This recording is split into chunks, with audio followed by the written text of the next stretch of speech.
亲爱的朋友们，欢迎来到微光夜读。白月光结婚那天，我盛装出席，到了现场才发现，新郎与我有5分相像。他穿着洁白的婚纱，居高临下的嘲讽我的异想天开。你不会以为我对你旧情未了吧？我们从小一起长大，要不是他那会儿出国留学，我才不会看上你呢。昔日的同窗好友也用嘲弄的目光看向我，人家不仅感情好，还有钱，你拿什么和他比？是啊，我拿什么和人家比呢？可能靠的是他爸昨晚跪在我面前求我救救他们家吧。接下来开始我们本期故事，记得点击订阅并开启小铃铛。苏淼结婚这件事情对我来说算得上是一个晴天霹雳的消息，他给我发来了邀请，所以哪怕心中感慨万分，我还是决定去现场看一看。我想看看到底是哪个男人如此幸运，可以和苏淼走到最后。苏淼是我的高中同学，读书的时候她就是很多男生心目中的女神。那会儿我从偏僻的村庄进到城里读书，看着光鲜亮丽的同学们，心里多少是有些自卑和忐忑的。苏淼是第一个向我示好的人。开学的那一天，我妈给我用来装行李的袋子破了，衣服洒了一地，周边全是看热闹的同学。我窘迫地蹲在地上，不断地把衣服塞进自己的怀里。苏淼就是这个时候出现的，她就像是小说中的仙女下凡，踩着阳光走到了我的面前，将我从地上拉了起来。你住在哪个寝室？我帮你一起搬过去吧。我从来没有见过如此好看的笑容，从此那些书本上的笑颜如花，在我这里便是苏淼的模样。她性格好，对我也格外的照顾，会喜欢上苏淼是情理之中的事情。可我没想到苏淼也会喜欢我。高3毕业的那一年，我们正式开始交往，不知道惊掉了多少人的下巴。哪怕大学4年皆是异地，我和苏淼的感情也没有出现什么变化。直到后来，我因工作留在了那座城市，苏淼难以接受聚少离多的日子，与我提出了分手。我偷偷坐车去看过他，他脸色苍白，身形消瘦，看上去格外痛苦的模样。那个时候我就下定了决心，我一定会努力工作，直到可以堂堂正正的再一次站在苏淼面前，告诉他，这一次无论他身在何处，我都可以陪伴左右。只可惜我尚且没有鼓足勇气，她就已经要嫁给别人做妻子了。站在酒店门口，我有些紧张地整理了一下自己的领带。平日里我对穿着打扮并不在乎，通常是家里的保姆提前1天替我准备好衣服，我只要负责穿上就行。可今天出门的时候，我却硬生生站在镜子前换了5、6套西装。早知如此，当初就应该在衣服上多花点钱。扯了扯自己的袖口，我深吸了一口气。明明已经27、8的年纪了，可只要遇见和苏淼有关的事情，我还是会紧张的手都微微发抖。要是被朋友看见，又要嘲笑我搞纯爱战士，也不知道苏淼会不会喜欢我的这身衣服。我在服务员的领导下朝着结婚的大厅走去，因为临时开了个小型会议，所以我到的时间并不算早。门口迎宾的人也已经不见了，只剩下了一张新郎和新娘的结婚照。诚实地说，今天参加苏淼的婚礼，我多少是憋着一股气来的。我想看看这新郎到底有什么过人之处，可以娶到苏淼。但当我看见那结婚照时，我却立刻停下了脚步，因为照片上的新郎和我有着5分相像。公司里的小姑娘们平日里就喜欢看点小说，我也在他们聊天的时候耳濡目染地了解了一些东西，几乎是一瞬间，替身文学4个字就出现在了我的脑海之中。我忍不住幻想着，是不是苏淼也和我一样，从来没有忘记过那段感情，只是她不明白我的想法，所以也从来不好意思找我，直到最后嫁给了一个和我相似的男人，心中逐渐清晰的念头立刻占据了我所有的理智。哪怕明知这个事情太过于荒谬，我也还是忍不住升腾起了一丝希望。几天前，在我看见苏淼的消息时，我曾一度万念俱灰，抱着那个装载着我所有青春记忆的盒子，喝了一晚上的闷酒。我不断地说服自己应该死心，过去的无论如何都是过去了，再也回不来了。可现在，那一点点尚未扑灭的火星，又一次重新燃起了希望。我用力推开了大厅沉重的门，一眼就看见了人群中正在闲聊的苏淼。她侧对着我，高挺的鼻梁下是嫣红的嘴唇。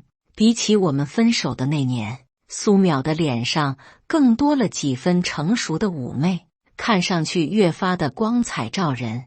那洁白的婚纱将她映衬得不似凡人，只一眼就让我觉得有些鼻酸。我们已经很久没见了，我艰难地抬起腿来，朝着苏淼缓缓走去。原本还在嬉笑的人群看见我后，都变得沉默。苏淼也像是发现了什么，回过头来看向我。当我们的视线在空中交汇的那一瞬间，我像是看见了我们曾经所有的美好时光。大学4年异地，只要一放假，我就会去苏淼所在的城市。她喜欢撒娇，最喜欢用手指戳我的酒窝，笑起来的时候花枝乱颤的，格外可爱。大2那年，我听说苏淼学校里有个男生对她虎视眈眈，因为恐惧和担心，我整晚睡不着觉，索性坐了早上最早的高铁，赶去了苏淼的学校。我本以为他会生气我的不请自来，却没想到苏淼看见我后，眼睛一亮，直接扑进了我的怀里。那一刻，我的心终于落了地。我们去过很多地方旅游，苏淼最喜欢的就是大海，她会对着大海默默地流泪。被我调侃她多愁善感、菩萨心肠，那样多的过去，我一刻不敢忘记，只能在梦中细细回想。而今朝思暮想之人就在面前，我又如何可以保持平静？淼淼，我轻声呼唤着她的名字，只要伸手就可以将她抱进怀中。苏淼用那双眼睛细细看着我，嘴唇轻微蠕动着。下一秒，我听见她的声音响起：“你还真来了啊！”梦境在此刻完全破碎，我愣在原地，有些无措和迷茫。什么意思？周南，你不会以为我给你发请帖是因为我忘不了你吧？不过我还真应该感谢你，要不是有你刺激他，说不定我们还不会走在一起呢。苏淼的声音还是记忆里的样子，可我听起来却是如此的陌生。他的目光越过我，看向我的身后，然后提前裙摆大步走了过去。我转过身，看见那结婚照上的男人牵住了他的手，朝我走来。第一次见面，我叫沈轩，多谢你替我照顾了淼淼4年。替身哥，原来真的有替身文学，只不过那个替身是我。我终于从这一系列的打击之中回过神来，带着惊讶与不敢置信的目光，又一次落在了苏淼的身上。再一次开口的时候，甚至连我的声音都变得干涩而沙哑。所以，从高1开学，我们第一次见面的时候开始，你就是带着目的接近我的。苏淼的眼神轻蔑，毫不在意地点了点头。当然，不然你以为我真的会帮助一个乡下来的穷鬼吗？要不是看你和阿轩长得有点像，我才不会理你。周围的人群窃窃私语的声音不断，我只觉得自己的脑袋里像是绽放了一朵巨大的烟花，甚至有些站不稳。那些我过去拿出来细细品尝的美好回忆，原来都是从这样一个不堪的理由开始的。毒瘤总需要一次性拔除。我强忍着心中传来的疼痛，继续问着：为什么？如果你爱的人一直是他，为什么要和我在一起？我不愿意错过苏淼脸上的任何一个表情，几乎算得上是自虐一样的死死盯着他。苏淼突然夸张地叹了口气，转头看向了身边的沈轩，那样的眼神和表情我再熟悉不过了，是他佯装生气的撒娇模样，还不是因为阿轩的爸妈不同意把他送出国了。我心里也难受，所以就想找个人气气他喽。沈轩捏了捏他的鼻子，开口的语气里满是宠溺：你啊，也就只有我会宠着你呢。苏淼笑着吐了吐舌头，眼神落到我身上的时候，刚刚小姑娘的姿态已经完全消失不见。既然你想问，那我就让你死得明白一点。我会报那所大学，是因为那时我和阿轩的约定，只是可惜那个时候阿轩的身边有了一个该死的未婚妻，不然我早就和你分手了。你听说的有男生在追我，是我故意说给阿轩听的。你来找我的时候，阿轩就在附近。我对你的撒娇和亲密都是做给阿轩看的。还有我们分手前你的生日，我说我生病了，其实那个时候阿轩和我表白了。苏淼的每句话都像是刀子一样，狠狠地扎在了我的身上。我觉得自己的心脏像是已经停止了跳动，变得鲜血淋漓。所有的一切都是为了沈轩，他从来没有爱过我。我的手撑在一边的桌子上，手背上的青筋凸起。苏淼，我做错了什么？你要这样对我？苏淼刚想说话，一个熟悉的男生就打断了他。你没有做错，但谁让人家有青梅竹马的缘分？更何况沈轩还是沈家胜沈总的儿子，你拿什么和人家比？赵树从门口款款而来，潇洒地将手中的红包给了苏淼。还没祝贺你们呢，新婚快乐。他笑着用余光看向我，提高了音量，希望你们百年好合，早生贵子，别让有些人钻了空子。他口中的有些人是我。我沉默着，脑海中回忆的却是他刚刚所说的话。沈家胜，沈总昨晚跪在我面前让我帮他挽救沈家的那个男人吗？赵树这么晚才来，等会儿罚酒一杯。沈轩的话让我从自己的思绪之中脱身，看着他们相互熟悉的样子，一个大胆的念头出现在了我的脑海之中。我不敢置信地看着赵树，哪怕心中已经有了答案，可我还是控制不住自己的嘴巴。赵树，你一早就知道这一切了，对吗？赵树是我高中时候最好的朋友，后来我和苏淼分手后，一心扑在了事业上，所以我和赵树之间的关系也逐渐冷淡了下来。可在我的心里，我仍旧一直把他当作是我人生中非常重要的朋友。赵树终于正眼看向我，他上下打量了我两眼，最终发出了一声嗤笑。当然，如果不是淼淼交代，你以为我会和你做朋友？别傻了，周南，以你的身份，根本没有资格进入我们的社交圈。我知道赵树有钱，所以高中他主动和我搭话的时候，我也曾感激过他，因为他的存在，高中时没有人敢为难我。也是赵树，在我纠结苏淼对我的感情时，不厌其烦地一次次地肯定我的想法。是他告诉我苏淼喜欢我，就连高三毕业我对苏淼表白，也有赵树的功劳在里面。可到头来，无论是白月光的初恋，还是昔日的知交好友，都不过是一个笑话罢了。沈轩搂着苏淼的肩膀，含笑看着我。我听淼淼说了，你的家庭条件不算很好，再加上你替我照顾了淼淼这么多年，今天的份子钱我就不和你要了。赵树紧接着冷笑道：“你太高看他了，阿轩，他哪里拿得出份子钱啊？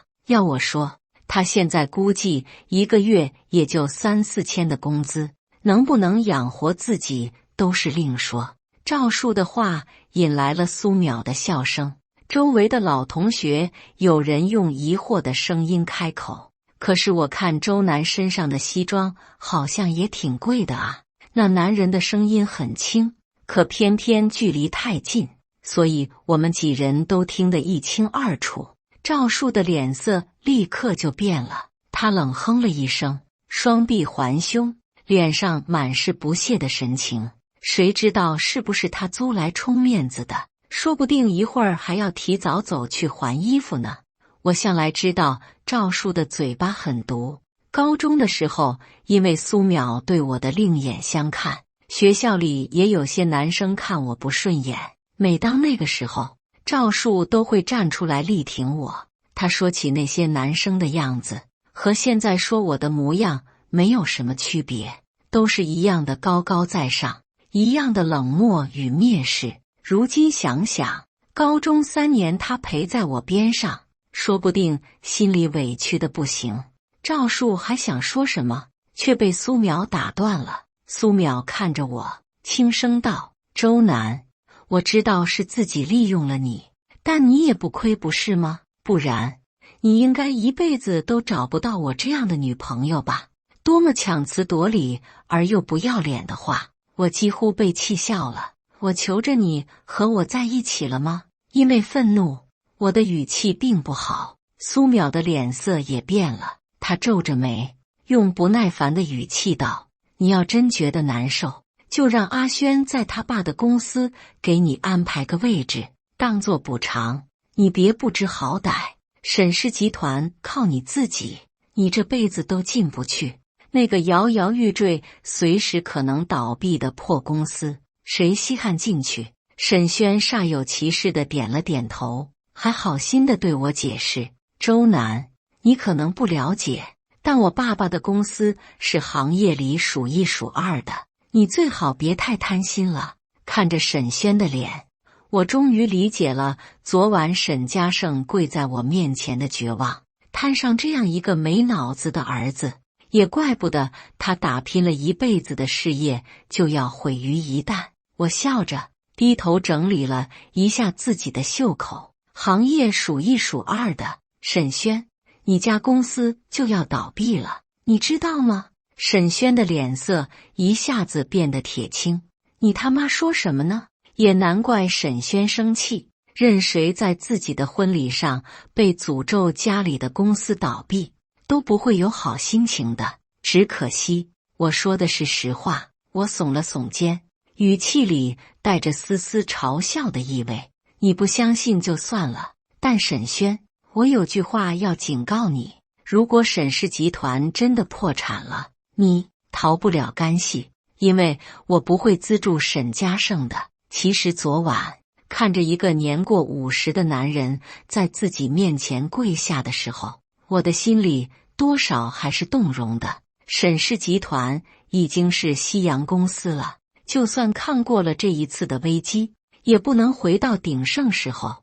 这一次的投资无疑是一场赌博，但我不缺这点钱。我的动容完全是因为想到了自己的父亲，他与沈家胜的年纪差不多。我想着，如果有朝一日我的父亲这样卑躬屈膝地求着别人，我一定会很绝望。所以我告诉沈家胜，我会好好考虑一下这件事。但今天看着沈轩的嘴脸，我就已经考虑清楚了，我不会投资的。听业内的朋友说，沈家胜已经求了很多人了，无一例外都被拒绝了。我是他最后的希望，只可惜现在这希望也被他儿子亲手掐灭了。沈轩咬牙切齿地看着我，像是要将我吃进肚子里。边上的赵树笑出了声，伸手拍了拍沈轩的肩膀：“你不会真的相信他吧？他一个臭打工的，哪里知道这么多事情，吓你的而已。”我说：“周南，几年不见，你还学会威胁人了？但你以为自己是谁啊？我告诉你，阶级的差距，你这辈子都改变不了。”赵树笑着，眼神里对我的鄙夷没有丝毫的掩饰，就连苏淼也摇了摇头，用失望的目光看着我：“周南，你还是变了。”我看着苏淼这一副惺惺作态的样子，就气不打一处来，直接开口骂道：“你他妈给我闭嘴！你又算是什么东西？”苏淼被我骂得脸色青一阵白一阵，刚想开口骂回来，就听见大厅外面一阵喧哗：“让开！我是林家大小姐，我看谁敢拦我！”厚重的大门被人一脚踹开，穿着黑色皮衣的女生大步走了进来，眼神锁定了沈轩之后，毫不犹豫上去就是一巴掌，声音之响亮，让我的脸都跟着疼了一疼。“沈轩，你他妈找死！”这女生我是认识的，林家唯一的女儿林清歌，和她的名字截然不同。林清歌是个风风火火的女生，敢爱敢恨，不知得罪过多少人。也就是林家家大业大，她才活到了今天。沈轩别打了一个措手不及，脸上很快就红肿了一片。苏淼搀扶着他的手臂，眼神关切，然后猛地抬头看向林清歌：“林小姐，我和阿轩是真心相爱的，你不能拆散我们。”我呸！去你的真心相爱！你明明知道他有未婚妻，还蓄意勾引，不是小三是什么？原来他就是沈轩的未婚妻。那沈轩还真是摊上大事了。没忍住，我轻笑出声，在无人说话的大厅里显得格外明显。林清歌立刻一个眼刀扫了过来，我避无可避，但很快他眼神里的愤怒就消散了，取而代之的是疑惑与不解。“周南，你怎么在这里？下午不是有收购会议吗？你没去？”林清歌的话让所有人的目光都落在了我的身上。我有些心虚的摸了摸自己的鼻尖，点了点头道：“这不是有事吗？”赵树皱起眉来，目光在我和林清歌之间来回打量。“你们认识？”我刚想阻止林清歌说话，可他的嘴巴已经像是个机关枪一样，把所有的事情都说了出来。“什么叫我们认识？你们不认识？开什么玩笑？周南的公司是近几年突飞猛进的黑马，你现在问我俩认识？也对，物以类聚，人以群分，就你们这几个不管公司一点大小事的垃圾，不认识也正常。”林清歌冷笑着，直接将在场所有人都扫射了一遍。赵树的脸色阴沉了下去，而另一边的沈轩也终于缓了过来，他的脸颊仍旧红肿着，上面的那个巴掌印现在看着格外的好笑。可偏偏沈轩板着一张脸，带着怒意的目光落在了林清歌的身上。“林清歌，我说了很多次了，我不喜欢你。婚约也只是两家人不顾我的意愿强行定下的，不是我的本意。”林清歌直接呸了一声，翻了个白眼：“我呸！你爸仗着我们两家的婚约吃了林家这么多资源，你不说，现在来跟我说不是本意了，合着好处你要占，人又不想娶，怎么好赖话都被你说了？再说了，你要真不愿意，完全可以提出解约，在这里偷摸着结婚是什么意思？把我当猴耍？”我用惊讶的目光看着沈轩，本以为他会娶苏淼，应当是事情都已经解决好了，没想到竟然是一个地下婚约。“周南，你说他们是不是做得很过分？”林清歌突然叫出了我的名字，我愣了愣之后马不停蹄点了点头。他就像是找到了友军，立刻站到了我的身边，沈轩的目光看了看我，又看了看林清歌，突然像是想通了什么一般，脸色也不阴沉了，眼神也不晦暗不明了，整个人都像是枯木逢春了。周南，倒是我小看你了。我不知道沈轩又在说点什么，用疑惑的目光看着他。好在他也并没有打算听到我的回复，自顾自往下说着：林清歌是你找来的吧？你们演这样一出戏，就是为了让我们相信你毕业了之后混得很好，来让淼淼后悔。只可惜，周南，人的气质是不会改变的，不管你伪装的有多像，我还是一眼就能看出来，你就是个扶不上墙的烂泥，这辈子都改变不了自己没钱的命运。沈轩嘲弄地看着我，似乎是想要看见我谎言被戳穿之后的狼狈不堪。可我只是与林清歌对视了一眼，双方的眼神里满是无奈。林清歌沉默片刻后，缓缓开口道：他脑子是不是有病啊？一句简单的问候，成功让沈轩黑了脸。倒是苏淼又一次走到了我的面前，用带着些许悲悯和可怜的目光看着我。周南，我知道这件事对你的打击很大，但你也不能轻易放弃。我从来没有爱过你，你没必要为了我撒下这样的弥天大谎。不管你有没有钱，变成什么样，我的心里从始至终都只有阿轩一个人而已。他说着，回头与沈轩深情注视了一眼。要不是现场人太多，我都怕他们当场激吻。我叹了口气，甚至觉得自己的太阳穴都有些隐隐作痛。这一场闹剧，我已经不想继续观看下去了，只能拿出了手机。你在给谁打电话？沈轩皱眉问着。我晃了晃手机，笑着答道：给你爹告状。沈轩用看傻子一样的眼神看着我，可我却并不在乎。沈家胜的电话接得很快，声音还是和昨晚一样的卑微。周总，您考虑好了吗？我没有回答他的这个问题，只是反问道：沈总，您知道今天是什么日子吗？沈家胜明显一愣，我继续说道：今天是您儿子结婚的日子。结婚？如我所料，沈家胜压根就不知道沈轩结婚的事情。沈家现在岌岌可危，在这个节骨眼上得罪林清歌可不是什么聪明的做法。更何况我到了这么久都没有看见沈家胜的身影，可想而知他压根就不在现场。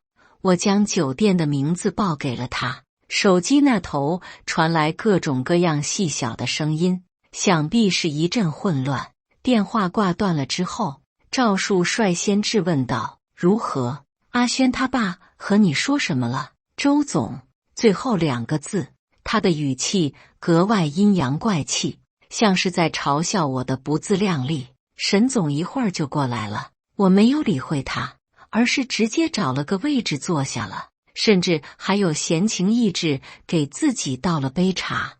林清歌眼瞅着有戏可看，也坐在了我的身边。沈轩冷笑着，看我的眼神就像是在看一只弱小的蚂蚁。周南，你是不是工作了这2年人傻了？我爸会听你的话？你做梦啊！哎，阿轩，你这话就说错了。我看啊，刚刚电话那边压根就没人，一切都是他的自导自演。我把话放这里，要是一会儿沈叔叔真来了，周南，我跪下叫你爹。他们左一句右一句的，丝毫不掩饰对我的轻视，却全然不知，在我的眼中，他们才是真正的跳梁小丑。行了，别跟着周南做戏了。淼淼，阿轩，快到时间了，赶紧开始吧。赵树最后给了我一个白眼，就催促着2人立刻进行结婚的仪式。原本围绕在我们周围的人群渐渐散去，我仍旧泰然自若地坐在椅子上，回复着手机里的消息。林清歌是个闲不住的，用手臂撞了撞我，道：哎，你和他们是什么关系？我打字的手一顿，没有抬头。比你惨，我是沈轩的替身。我靠，苏淼玩得够大的啊！林清哥瞪大了眼睛，嘴巴也张得很大。我耸了耸肩，表示无奈，他却拍了拍我的肩膀，表示难兄难弟。很快，灯光暗下，苏淼出现在了红毯上，灯光打在他的身上，那张脸一如既往的美艳动人，只是落在我如今的眼中，却如同罗刹一般的难看。沈轩站在另一边，用深情的目光看着他，二人对视着。后面的大屏幕上还播放着他们恋爱至今的点点滴滴。讽刺的是，其中苏淼的好多照片还是我帮忙拍摄的。就在他们的手终于握在一起，司仪要开始走仪式的时候，大厅的门轰然打开，气喘吁吁的沈嘉盛就站在门口，身上的西装和头发都凌乱无比。他涨红着脸，对着台上一脸呆滞的沈轩就破口大骂：沈轩，你这个混账，你知不知道自己在做什么？看看，对待熊孩子还是要和家长告状才行。沈嘉盛的突然到来只能够让仪式暂停。台上的沈轩显然没想到会出现这样的意外，立刻愣在了原地，就连声音都有些发颤。爸，你怎么？沈嘉盛立刻朝着台上冲了过去，伸手就拽住了沈轩的耳朵。我怎么来了是吧？我要是不来，我能知道你做出这样混账的事情吗？背着我偷偷结婚，沈轩，你他妈脑子烧坏了啊！沈嘉盛虽然年纪不小了，但声如洪钟，怒火滔天的模样，就连我看了也觉得有些后背发冷。可偏偏在这个节骨眼上，苏淼还要取捣乱。叔叔，我和阿轩是真心相爱的，真心相爱，别以为我不知道你抱的什么念头，不过是家里保姆的女儿，口口声声什么青梅竹马。我呸！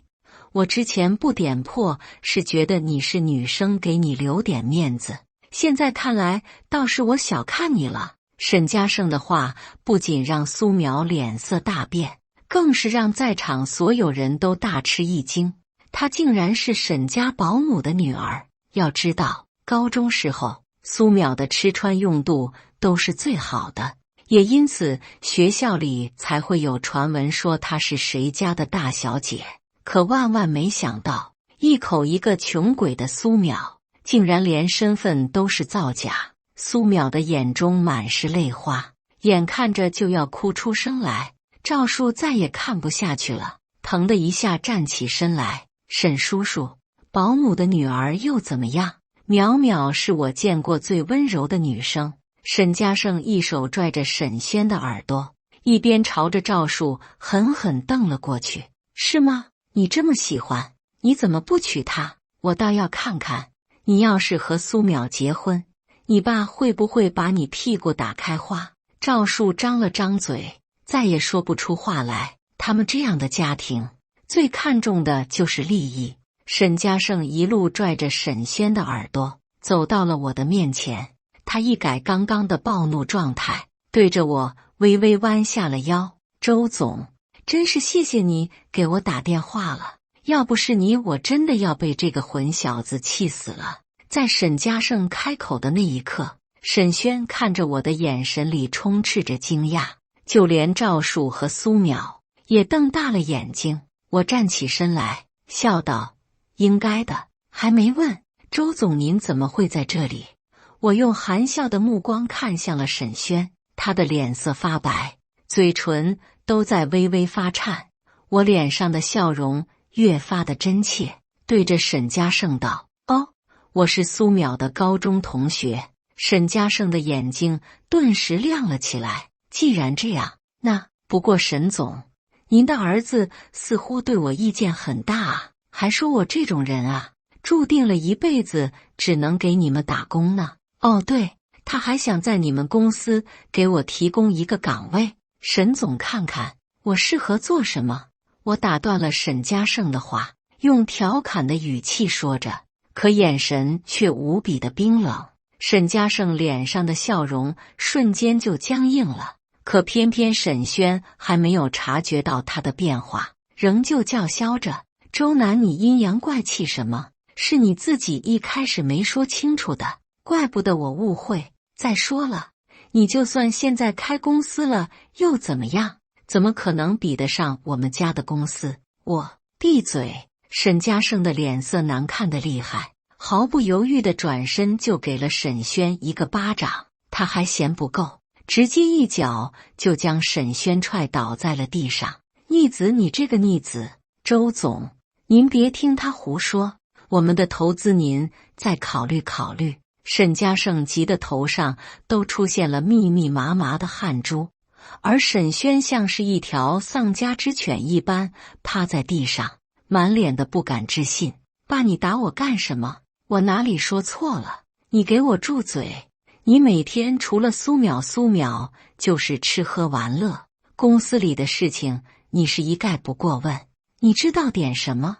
你现在得罪了林家，又得罪了周总，你是把我往死路上逼啊！沈家胜说着说着就开始咳嗽起来，脸色涨得通红，双眼里满是红血丝。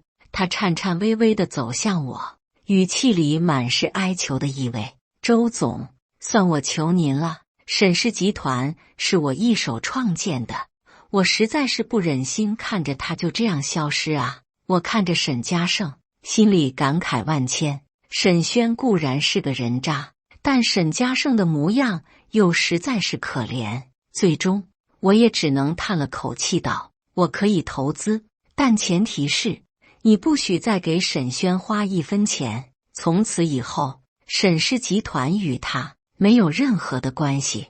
这就是让沈家胜和沈轩断绝父子关系了。沈家胜脸上还没来得及扬起的笑容瞬间就僵硬了。沈轩好不容易才在苏淼的搀扶下从地上爬起来，就听见我说这样的话，他冷笑了一声，毫不在意道：周南，你在说什么东西？我爸怎么可能？好！沈家胜的声音很轻，却格外的坚定。沈轩就像是被人掐住了脖子一般，再也说不出一句话来。他震惊地看着沈家胜，一把将苏淼给推开了。爸，你说什么呢？我是的亲生儿子啊！沈轩，爸没有办法，反正你也长大了，有手有脚，饿不死的。沈家胜看着他的眼神里满是不舍，可却仍旧没有改变自己的选择。直到此刻，沈轩才意识到自己失去了最大的后盾，腿一软就直接跌倒在了地上。他双眼无神，像是突然之间失去了所有的支撑。我没有理会沈轩，目光牢牢锁定在了同样脸色发白的赵树身上。赵树，你刚刚说的话，你还记得吗？赵树看着我，不敢置信道：周南，就算你现在有钱了，你也不能这样侮辱我。侮辱？这不是你自己说的吗？当然，如果你不愿意也没关系，反正我想赵总的儿子这么多，应该也不在乎丢掉个一个半个的。赵总是圈子里出了名的花心，私生子不计其数，要是让他知道赵树得罪了我，想必他会毫不犹豫的就将赵树舍弃。赵树的眼神里充斥着绝望，可他知道我说的是事实，最终还是走到了我的面前，然后缓慢地跪了下去。爸爸，真乖。我看见赵树屈辱的泪水一颗颗落在了地上，可那又如何？既然欺负了别人，就要做好被别人欺负的准备。我最后环顾四周，冷笑了一声后，转身便要离开，却感觉到有人拽住了我的衣角。回头看去，竟然是苏淼。她用复杂的目光看着我，可我只是一把扯出了自己的衣服，头也不回地走远了。什么白月光，不过只是过期的米饭粒罢了。沈氏集团在我的投资下，终于恢复了往日的运转。沈轩被沈家胜赶了出去，听说好几次想要找沈家胜求情，都被保安扔出去了。林清哥不知为何，近日缠上了我，说是婚礼那天的事情让他对我产生了革命友谊，时不时的就要和我分享一下沈轩等人的近期八卦。沈轩被赶出家门后颓废了一段时间，但很快苏淼就怀孕了，大概是突然升起了男人的责任感，他开始外出找工作，但少爷的脾气和维玲的履历让他屡屡碰壁，最终竟然成为了一名外卖员。听说和苏淼3天一小吵，早就不是之前的金童玉女了。至于赵树，虽然我并没有特意找他的麻烦，可婚礼那天的事情还是传进了他父亲的耳朵里。赵树被连夜打包送上了飞机，说是去非洲实地考察了，和流放也没什么区别。我忙着管理公司，并不在乎他们的生活如何，却还是在那天的街头看了一场好戏，似乎是一对夫妻当街吵了起来。那男的送外卖的时候发现女的出轨了，拿桌边上的板砖就冲过去了。我堵在马路中间，闲着没事也摇下车窗看了会儿热闹。他给我发来了邀请，所以哪怕心中感慨万分，我还是决定去现场看一看。苏淼躺在地上，下身满是鲜血，生死不知。沈轩被警察带走了。林清哥告诉我，原来是苏淼嫌弃日子贫苦，攀上了高枝，就连肚子里的孩子也压根不是沈轩的。不过现在孩子没了，苏淼下半身瘫痪，曾经的高枝也不要他了，而沈轩则进了监狱。林清哥问我有什么想法，我没说话，只是伸手敲了敲他面前的电脑。林叔叔说了，今天要督促你把方案写完，快点！你这个恶魔能有什么想法？不过是一群毫无作为的社会垃圾罢了。感谢大家的观看，本期故事精彩吗？欢迎大家在下方评论区吐槽。如果你喜欢这类故事，记得点击订阅微光夜读，并分享给更多的人，这会对我帮助很大。再次感谢大家的观看。